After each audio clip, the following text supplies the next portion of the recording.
Your generous support makes this ministry possible. Thank you.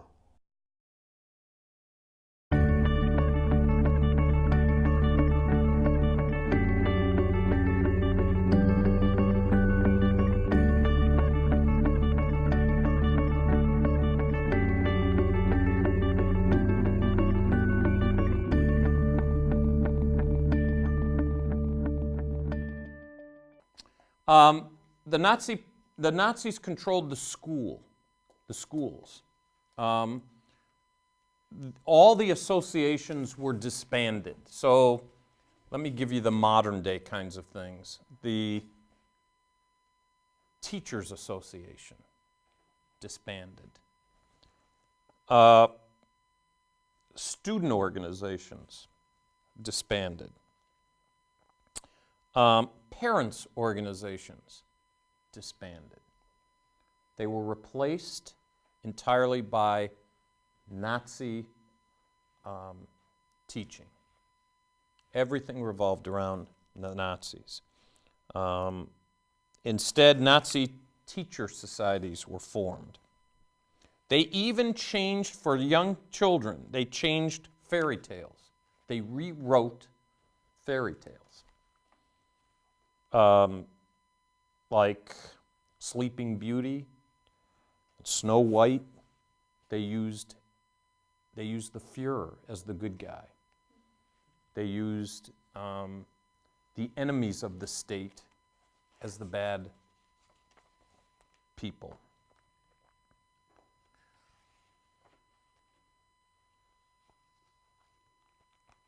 They had different divisions within school-age children. So they had preschool, elementary school, high school, all different in just the way we have in a church today. You'd have preschool things, you'd have little books that are used, or my day, flannel graphs. I don't know what they're using for little kids now.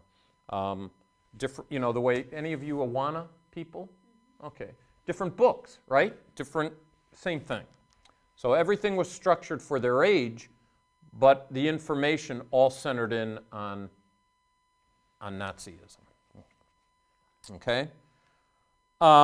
Working life. Everything was regulated that way as well. Unions, any kind of union associations were dismantled, and the Nazis controlled those.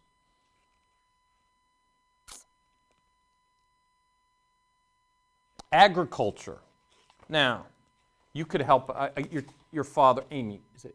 Emily, I'm sorry, Emily. Okay, so Emily, your parents, or your father's a farmer, involved in farming. There's a lot of government regulation. I don't know how much you know, but you can help, you can inform us, because I know a little bit. There's a lot of government regulation involved in farming. They even pay farmers not to grow certain things. Are you aware of that? Well, we just strictly like corn and soybeans, so I don't know, my dad's never wanted to grow something that we just couldn't grow. Okay. There is in agriculture a whole, in fact, it's been discussed in Washington about subsidies. It's called farm subsidies. And so there is a way for farmers to actually make money by being given incentive to grow certain things, or incentives not to grow certain things. Well, that's in our country the way it is, and you don't have to do it. It's usually the incentive is a monetary incentive. In Germany, it was mandatory. They told you what to grow. They told you how much to grow. It was mandatory. Everything was controlled, including your leisure time. They had a movement called the Strength Through Joy movement that actually was divided up into segments of 25 people, with one person who was a government, I call him, I don't know the particular name, I call him mandatory fun guy or gal. Literally, 1 to about 25, where you met together, you did fun things. Exercise was real big. being physically healthy. There were incentives for Aryan women to give birth, obviously from an Aryan man, but to have as many births as possible. So they aborted babies that were not perfect. Abortion was high in Germany and acceptable, especially if there was any kind of problem with the child. But if you could produce healthy, strapping Aryan children, you got help for that as well.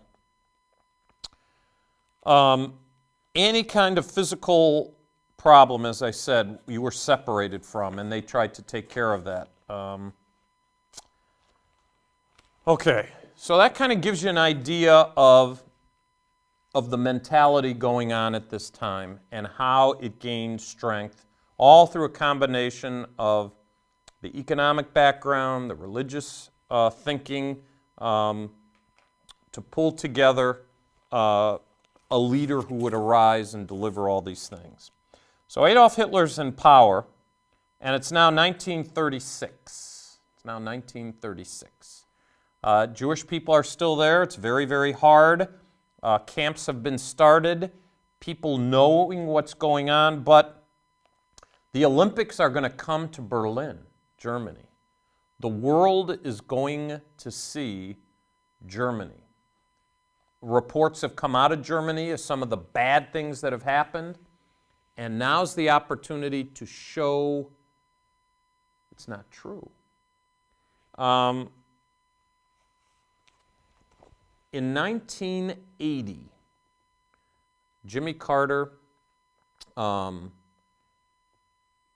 was upset because of things that were going on in Russia, communists, and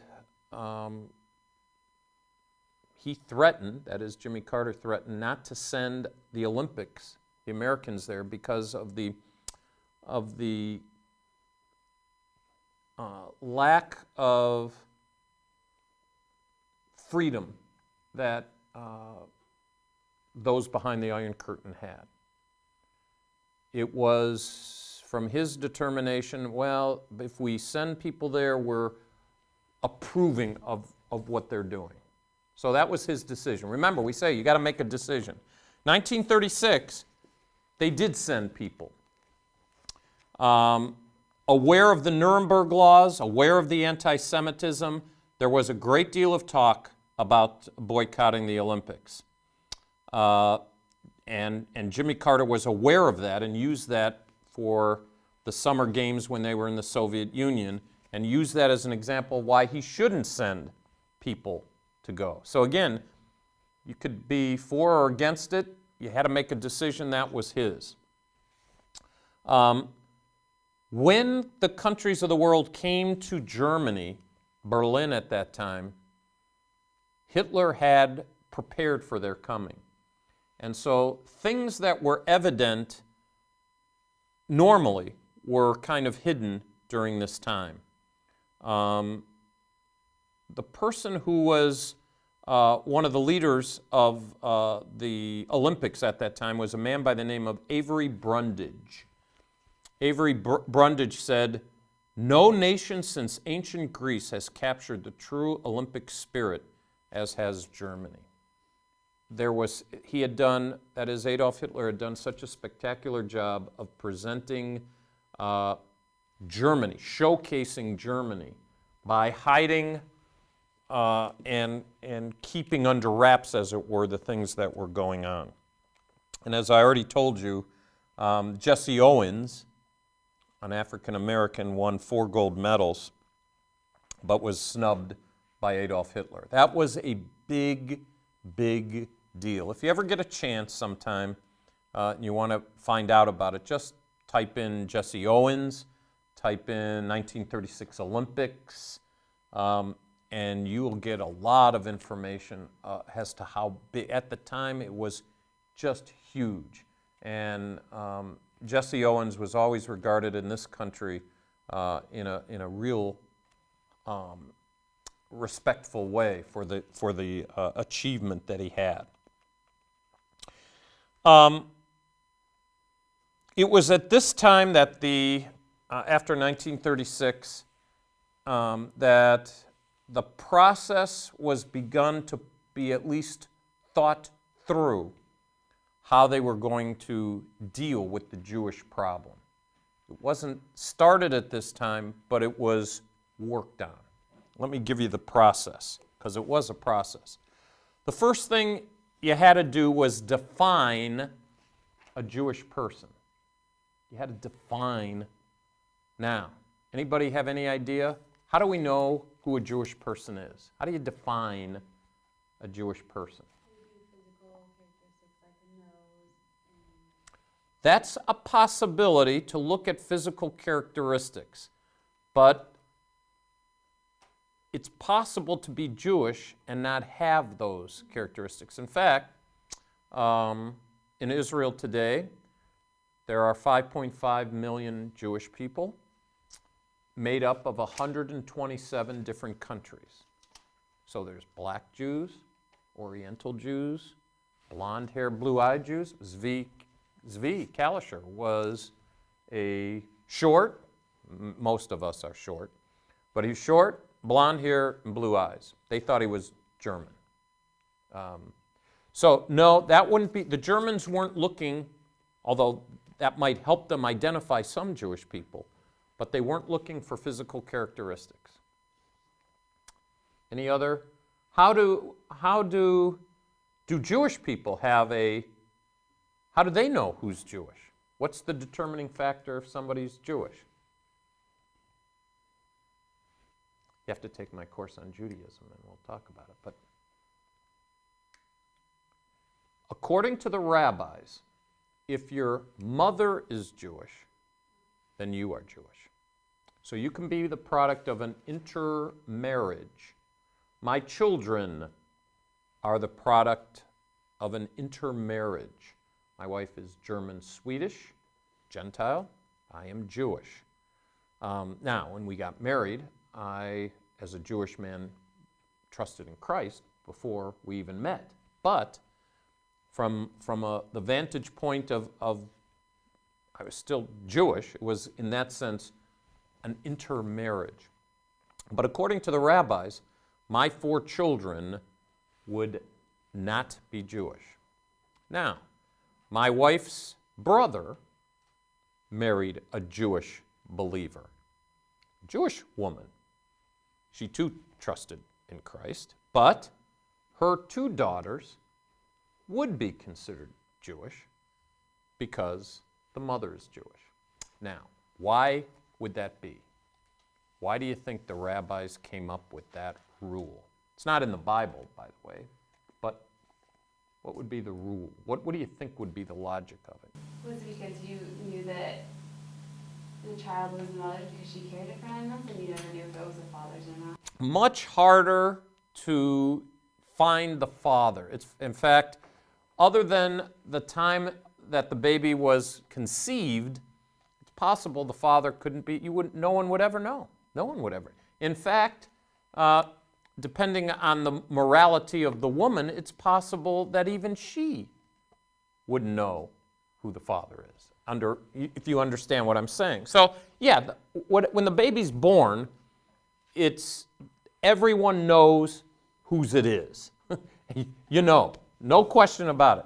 That's one of the reasons. That would be the physical reason. There's another reason, and it's a practical reason. Take a stab at it. What do you know about mothers? They raise children. Okay, and the tendency would be to raise them the way you are. Fair enough? The rabbis know that. So, Jewish mother, she's probably going to raise the kid whatever training she might have had, since the father goes off to work, assuming he's there to begin with. The father goes off to work.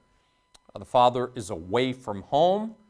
He is going to have less input than the mother. By the way, that's contrary to what the Scripture teaches in a family.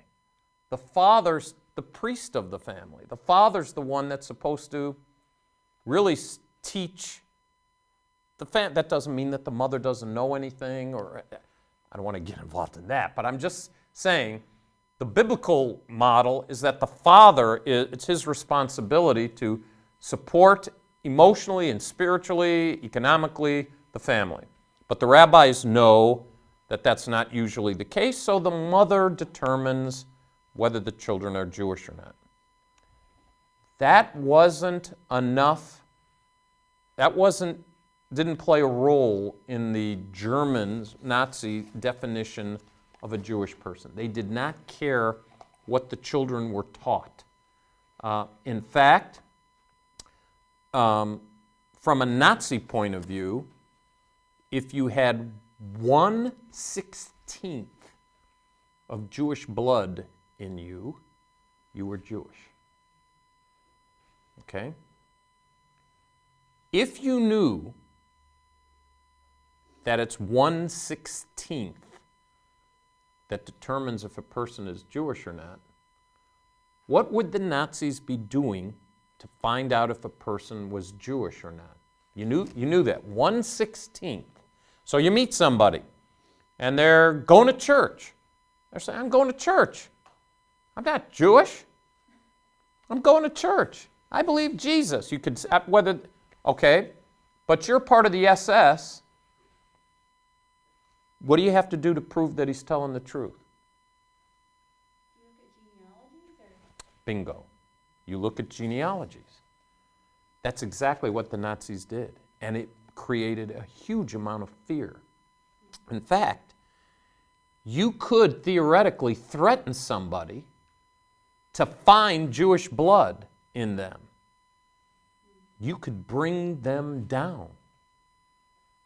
So it became, certainly the obvious would be, mother, father, Jewish.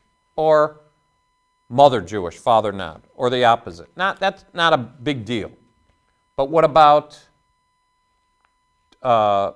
somebody that I just described going to church? To their knowledge, they find out their great-grandmother or father had Jewish blood. Do a genealogical search, that's what happens. In fact, it was not common, but it wasn't surprising that in some cases, guards of a camp were guarding one day and inmates the next. That's how it was. So imagine it would be easy to create an environment of fear. We use the expression, they minded their P's and Q's. They stayed out of trouble because you could actually end up being labeled as Jewish. And so defining a Jew was very important, okay? Now, the genealogy thing didn't go on all the time, but it was there. It was not just there for Germany. It happened in every country they went to. France, Greece, Poland, Hungary, Romania, all those Eastern European countries, all those countries, they would check their genealogy out. So you had to define a Jew. Then you take their wealth. You take their wealth. Businesses, jewelry, property, you take their wealth. The next thing you would do is concentrate them in a location. We call it the ghetto. Now, those of you that have started or are in the middle of reading Zvi, the Warsaw Ghetto, a city that, a part of Warsaw that was for a certain number of people was now quadrupled, and they built a wall around it. So they round up people, take their wealth, and stick them in one place, harbor them there, confine them there. The next step would be to deport them. You saw in the movie yesterday the trains.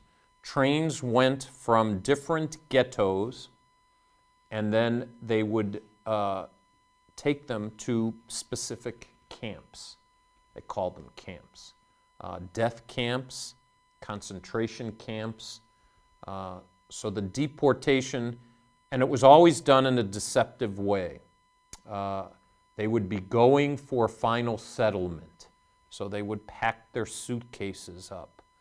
When you go to Auschwitz in Poland, the place where the most number of Jewish people died, the estimates are anywhere between 2 to 4 million Jewish people were killed at Auschwitz. At the museum there, they have a display in one of the areas, hundreds and hundreds of suitcases, hundreds of them, with their names on them.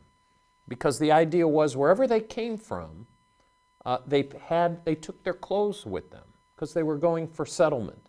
They had no idea at first, they had no idea where they were going. Now, as these trains happened, even without the internet or Twitter or Facebook, word got back that getting on that train was a very dangerous thing. It was the point of no return. But at first, they didn't know that. The Nazis, it was always orderly. Everybody left orderly. They were going to their death. But it was they waited for the train, they boarded the train, they were with their families, and they went. And then the fifth point is they killed them. They killed them. So you have to define who the Jewish people are. Once you do that, you take their wealth, then you concentrate them into ghettos, you deport them, and then you kill them. During the early 30s, from the time he came to power till World War I, expropriation became the way. Taking away from them, taking away their property, taking away their jobs, taking away any valuables they have. Very, very integral part of what was going on in Germany. 1938, Kristallnacht, the night of broken glass. Kristallnacht. The way I have it, Kristallnacht,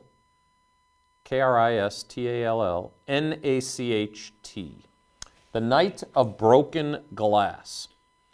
Took place on November 7th, 1938. What happened on November 7th was a man by the name of Herschel Greenspan. You don't have to remember his name. His family was deported from Germany, and so he went to the German embassy, to the office of the person in charge there. His last name was von Rath, and he killed him. Rath died. He wanted to kill him because he knew that the people in Germany, Jewish people, were suffering terribly. And so he took it out. He murdered this guy. That was November 7th. 2 days later, on November 9th, in Germany, 815 Jewish shops were destroyed. 171 dwellings, houses, homes were set on fire.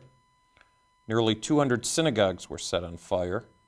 20,000 Jewish people were arrested. 36 Jewish people were killed. And 1 billion marks of property damage occurred. Now, I went fast, so don't worry. Don't worry. Okay, so November 7th, this young man goes crazy. He can't take what he knows is going on. He shoots a representative of the German government. 2 days later, on the night of broken glass, they go crazy in Germany, in Berlin. Jewish shops are destroyed, over 800. Homes are set on fire. nearly 200. Nearly 200 synagogues were set on fire. Jewish people were arrested, 20,000 of them. 36 were killed. Now, what's interesting about this is they blamed this. They said the Jewish people did this. Now, those businesses and synagogues had insurance, but the Nazis would not honor that. They weren't allowed to collect, and in fact, the Jewish people were fined the damage. So they had to, which they never could, they had to pay for it, and they had to pay the government fines for what they did.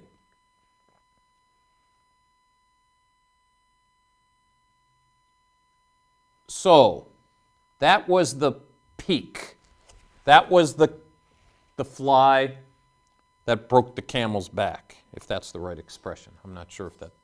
The straw. Fly. Okay, thank you. Straw that broke the camel's back.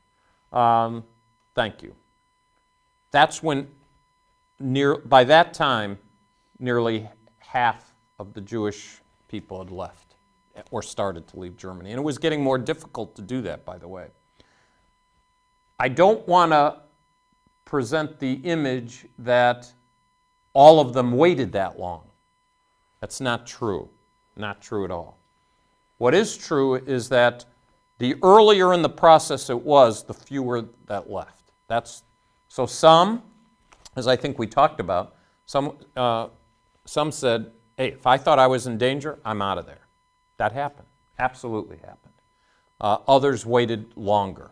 For some, they waited too long and it was too late. But this was the time that most of them, they said, this is it.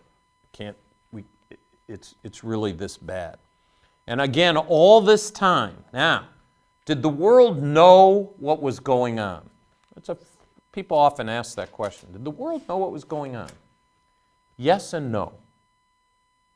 Yes and no.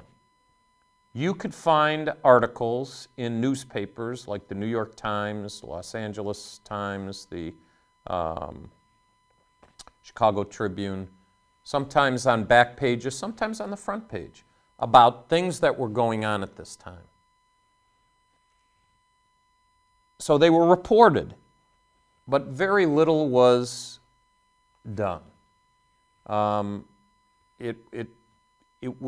closest I can tell you is the same way we read our papers today, or now read our computers when the news is on, or see Fox or CNN or MSNBC or whatever station you listen to. We see stuff all the time. And some people believed it. Some people said, it doesn't affect me, it's no big deal. And especially in this country, there was a whole debate about what to do about the Nazis and Adolf Hitler, including, by the way, the war began September 1st, 1939, when Adolf Hitler went into Poland. That brought England and France into the war. When, if you took world history, when did World War II start for our country? 1942. Not 1942, you're close. 41. With what brought us into the war? Nope, that's World War I. Lusitania is a good idea, but just Pearl Harbor. That's right. So it wasn't really Germany that brought us into the war. It was Germany's allies, which was Japan, who attacked us at Pearl Harbor. So actually, the United States, at that time, Franklin Roosevelt, there was all kinds of discussion in Washington about what the role of the United States should be. We were fresh off and still lingering effects of the Depression, of our whole economic situation. We already had World War I. There was the effects of that, and so there's this whole discussion. So the United States didn't enter into the war even when England was being bombed and fighting and all that. I think it's, as Americans, we ought to remember that. So lots of stuff was happening in Europe, and there's a lot of talk. That happens in Washington, by the way, a lot of talk, but nothing happened until Pearl Harbor. So important. All during this time, the 30s, is when the president died, by the way, President Hindenburg. He died. That's when Hitler would become and take his place. And they had what's called the Enabling Act. The Enabling Act was actually called the Enabling Act because it removed the distress of the people and the Reich. Now, what does that mean? If under the event that there is something big that puts the people in danger, distress they called it, the Reichstag, their Congress, can yield its power, its checking power to the chancellor. They can yield that power up to him in order to protect the people in the immediate danger, In other words, instead of going through a whole political thing, something's happening on the ground, our people are in trouble, a temporary act can be passed to provide the chancellor with sole power.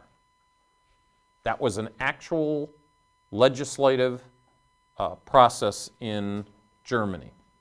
They needed a 2/3 vote. Once they yielded, and they did, Adolf Hitler had complete power. Once he was able to stack the Reichstag with his own people, which took a relatively short period of time, without changing the law, Adolf Hitler could maintain that position. Do you see what I'm saying? Mm-hmm. Okay. So, the law never changed in Germany. What changed is that everybody in the Reichstag was either forced or volunteered. When the vote came, let's keep it going the way it is. And that's exactly what they did. So you might hear the statement made that Germany was taken over by a dictator or Führer in a perfectly legal way. I don't know about the perfectly part, but in the legal way is true. Absolutely true. Absolutely true. Okay.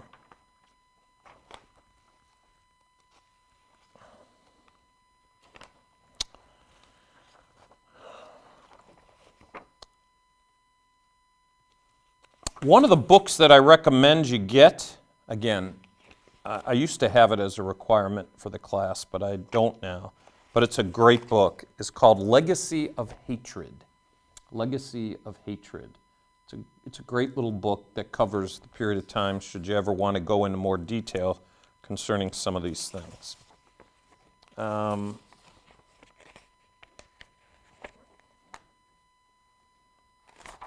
Okay. Yes? Was Hitler just really smart biding his time to like get his foot in the door and then eventually his whole body, and like he did it in such a way that nobody like was alarmed until it was just like at its peak? Yeah. Hitler didn't just swoop up on people. It didn't all of a sudden happen. It's happened over a period of time, and it happened not in a vacuum. So remember, were there already anti-Semitic people there? Yes, there were. Was there a belief in some universities, churches, places of business that the Jews are problems? Yes, there already were. So Hitler preyed on those folks who gravitated immediately to him, and then getting the right kind of people And when you analyze the various folks that served under him, that were attracted to him, there are many who were bad people, bad people. So I have to go we're going over in a survey kind of way, but just to say there was no deception. Well, that's not fair to say. I'm sure there was some deception, but there was enough information that people knew what was there, but there was also enough, many of those people were frightened to do anything about it or didn't care for a lot of different reasons. So, yes, he had political opposition. But he, over a period of time, so remember, between the time he got out of prison around 1930, he starts with a small group. He begins to speak. More people are attracted. He gets this secret police kind of group that work for him. As elections are held, there's more representation. People begin to see that he seems to be delivering on what he's saying. He gets more power, and over a period of time, yes, in one sense, you could argue, yes, it is the frog in the water where it's heated up, and then it's too late. It all depends on if what you saw, you believed. Was it going to continue? Was it going to stop? Give you another example. People who are in the stock market. Stock market goes up, stock market goes down. It's been that way for a long time. There are trends. There are huge dips in the market, huge dips. The last big dip came in 2000, right before the election in 2008, when you hear the expression, the economy tanked, okay, with the banks and all that. When do you get out of the market? Do you get out of the market? Well, you can see the trend. Some people got out of the market. Other people didn't get out of the market. And it becomes a choice of what you're seeing and what action are you going to take according to what you're seeing. And the answer is there are people who got out immediately, right at first, the first indication. Others who said they're going to ride it out. There's still people who never left it. Lots of people who never left it. And so it was up here, then it went down here, but they didn't sell. And so now it's down. I can tell you that at its peak, before it crashed, the market was at 14,000. Now, I'm no genius when it comes to the market, but I can at least give you numbers. That much I know. 14,000. It went all the way down to 7,200. That's a 50% drop. If you had your retirement in there, let's say you had $100,000, you now got $50,000. It's a big drop. Some people left. Some people stayed. Now, it's at 12. So how much did you lose? Well, 2,000. But at one time, you really lost 7,000. If you got out at 7,000, but then it starts going up, now you're buying higher. My whole point is, during this time, some people believed it, some people didn't, some people left, some people didn't. Mostly what happened, when you look at the results, 6 million Jewish people died. They couldn't get out. There was no. The German Jews had the best opportunity of all the Jewish people to get out. They had the best opportunity. And someone asked about where'd they go? Where did you go if you were in Germany? There were some who went to other Eastern European countries. So what happened? They got caught later. Others went to North America. Some went to South America, Australia, Switzerland, different countries, and some really escaped, and some ended up just having it postponed. It's a hard thing. History is you study history to try to find indications, things that repeat.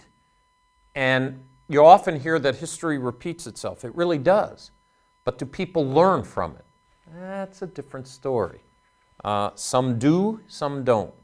And so, I might as well tell, when Winston Churchill was watching Adolf Hitler, he would announce from the government as a representative, he would rail against him and say, we need to build up our forces, there's going to be war.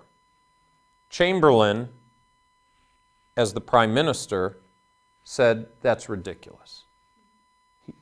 He's a reasonable person. Nobody wants war. We were just in a war. It's the 30s. The war ended in 1917. The war wasn't that long ago. The World War. No, it's not going to happen. And so Chamberlain went to Germany to talk to him. I don't know if any of you ever studied world history, but if you did, there's a very famous, you can see it online, type in Chamberlain and put in peace in our day, peace in our time. That's the quote. And there's a picture. Take the Google image, and there's a picture of Chamberlain coming back from off his airplane, holding up a treaty signed by Adolf Hitler. And it says, I have achieved peace in our time. That was shortly before 1939. Adolf Hitler talked, spoke, negotiated, cut a deal, signed his name to a paper. Chamberlain was hailed as a peacemaker. Winston Churchill, the warmonger. Then September 1st came. The attack on Poland, an ally, and World War II began. Chamberlain was out, and the warmonger was in. You have to make a decision. Who do you believe? It's really the bottom line. Don't we make that decision as Christians? If you've made a decision for Christ, you've put all your eggs in one basket. If you really make the decision, right? I mean, didn't you? If you say it's Jesus Christ, and he said he's the only way, and you're telling everybody else, this is it. What's the world telling you? What's the response to that kind of belief? How do people respond to that? I don't know. Have you ever talked to somebody who objected to your Christianity? What would they say? That we're crazy. Why? Yeah, I agree. I've been called crazy, but maybe I deserve it. But okay. But why would you be crazy? Because it could be wrong. So I always You can be so absolute about it. yeah. That's right. The world says, come on, don't be so high and mighty. Who do you think you are? I mean, come on, I'm a nice person. You're telling me if that's the kind of God you have, I want no part of a God like that. My God welcomes everybody.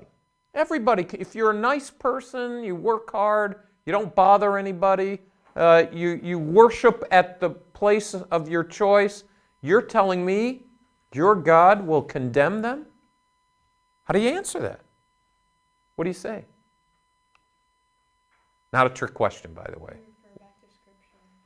Okay, they say, come on, you can interpret Scripture any way you want.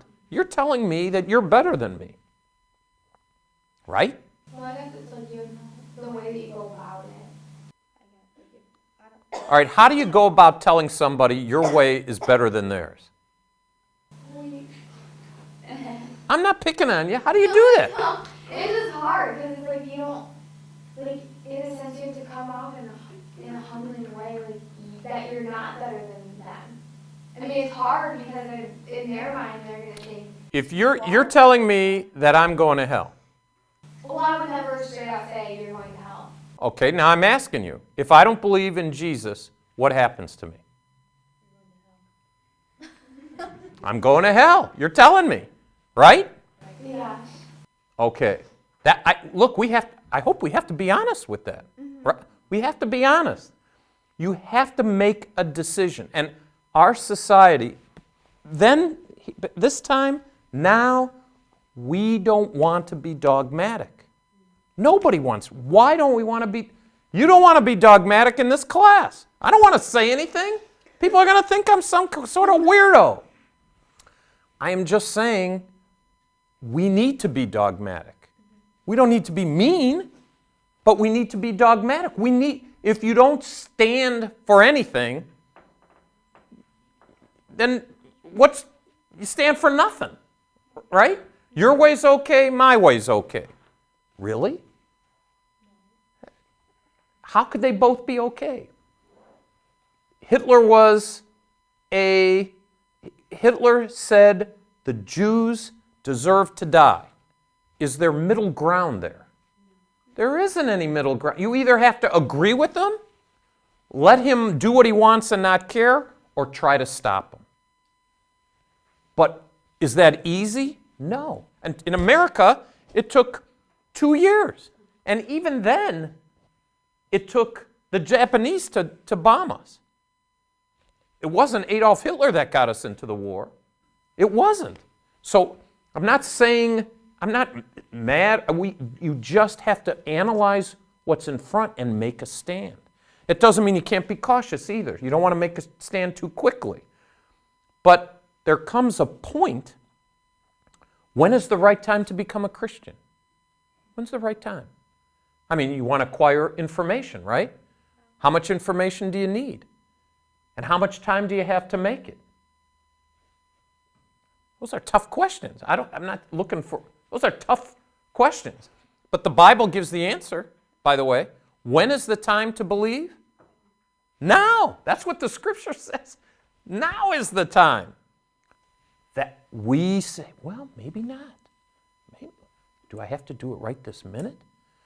Are there people say, well, I'd really like to have a good time before. I mean, the implication of that is that I don't know if I'm ready for that. I was on the elevator with this was a long time ago. I was speaking at a college in Connecticut. I was at that time in my late 20s, young guy, speaking to a college girl with a group of us there. And the reason I had met her is because a couple students that I knew asked me to talk to this Jewish gal. So I'm talking to her. And we're talking about the different things involved, and I said, we're on this elevator. I said, I can't tell you that this elevator will hold us up every single time. I can't tell you that. I said, the chances are pretty good we'll get to the top, but there's no guarantees in life. This elevator could crash. And she started to cry. She started to cry. I said, look, I was using that as an illustration. I said, it probably won't happen. And she is weeping like crazy. And I said, what? I said, come on, it was an illustration. She said, no, you don't understand. I survived a crashing elevator. I already survived one. It happened. I was like, wow. So I said, well, then you know what I'm talking. There's no guarantee. That's all. I had no idea. The point is, we don't know. We honestly don't know. Anytime you make a decision, there's always going to be some sort of, is this really what I need to do? When, I'll give you another example, because I think it's relevant. My parents were very upset when I became a believer. I knew they would be. I betrayed my people. I didn't do it because I love my parents, but I believed that the Scripture was true, I believed the prophecies were true, and so I believed I was doing a Jewish thing. They believed I was doing something to hurt them. So I really thought about it, and I knew that I needed to give them space. So I sat them down, and I said to them, I'm moving to the West Coast. Okay, I'm going to pack up all my stuff. I'm leaving. I was 23 years old at the time. I'm leaving. I must tell you that when I drove out the driveway and started to head, I was in Ohio, so I'm driving all the way to California. I had this voice saying, what are you doing? You're out of your mind. I mean, where are you going to go? Do you have a job? No, I didn't have a job. I was going to stay with a family member who was living out there. But I had this, was I doing the right thing? Is this what I should do? I made the decision, but I had doubts. That's the way it is. That's the way it is in this period. That's the way it is now. But when you make a decision, you gotta do it. You can't be in and out at the same time. And I think we all would like that. Can you be a little bit Christian? You can't. Can you be a little bit Jewish? You can't. You can't. You are or you're not.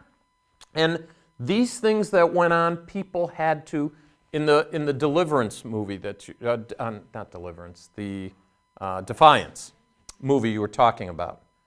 When in that movie and in real life, these brothers, they were farmers in Poland. They came home. Their parents were dead. Their parents were dead. They had been killed.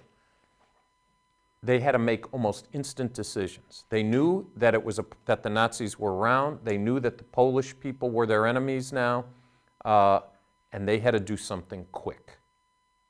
And their behavior changed almost instantly because their life depended on it. Hard to do, very hard to do, but that's what kept them alive. That's Zvi. Remember, I don't know how far you are in the story. Have any of you read most of it? Okay. Remember when he met the little boy? Have you gotten that far? Oh, okay. The little boy who his parents are dead, and he's looking for them, and Zvi is helping them survive, and he wants to go back to a place where they were, but if he goes there, he's going to get caught. Zvi knows he's going to get caught, and he's begging him not to go. But the little boy goes. Zvi doesn't. They're both two little boys. Zvi was a little older than him. Do I understand why a little boy would want to go back to what he knows? Of course I understand. But his decision cost him his life. Zvi didn't make that decision. He made the harder decision, the uncomfortable decision, and tried to survive. We live at a time in our country, it really hasn't always been this way. It used to be everything's pretty safe, you don't have to worry. Now things are happening all the time. There's a lot of uncertainty, which requires us to know. The first thing you ought to know is what you believe. You ought to know, and you ought to stand on that uncompromisingly. I'm not trying to sound like a radical or a meanie. You ought to know, though, because if you know that, it will help you in other decisions. It just will. If you know that you stand for Christ alone, that will help you in other decisions that you make. But if you're unsure, you're going to be unsure of other things as well. Once you make a decision to leave Germany, that doesn't mean doubts didn't come into your head, but it did mean that you can't turn back. When I left Ohio, I knew I couldn't turn back. It was hard. I thought I was nuts, but I trusted. You have to put your faith in what you know to be true. And there's very little out there that we know, but certainly we know Christ. And it's really, to me, a really important thing to make sure you know you're in the right place. here is the right place to be to do that.